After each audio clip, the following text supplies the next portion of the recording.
याला पापड टेस्टिंगला दिलेत. हो, घरी केलेत मी उडदाचे पापड. दरवर्षी करते, यावेळी व्हिडिओ काढला.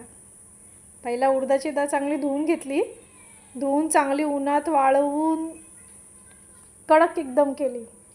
कडक चांगली सुकून झाली की आपल्या दळणावरून दळून घेतली, बारीक एकदम.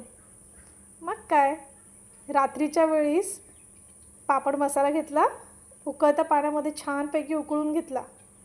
मसाला उकळला तर आपली उडदाची पिठी म्हणजे उडदाचं जे पीठ होतं ते सगळं मिक्स करून मी चांगलं पीठ मळून घेतलं घट्टसर.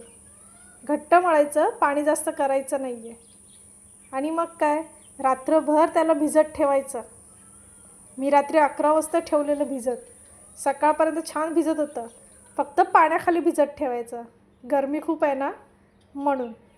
आणि दुसऱ्या दिवशी घेतलं टेचायला. उडदाचे पापड करायला आहे ना, खायला जसं चांगलं वाटतं ना, पण करायला खूप मेहनत आहे. अक्षरशः कधी कधी वाटतं खूप कंटाळा येतो, कशाला घेतले करायला, कशाला घेतले. पण घरातल्यांना आवडतात म्हणून थोडेसेच केले. मग काय, ह्यांना सांगितलं थोडीशी हेल्प करा. ह्यांनी चांगला टेचून टेचून दिला.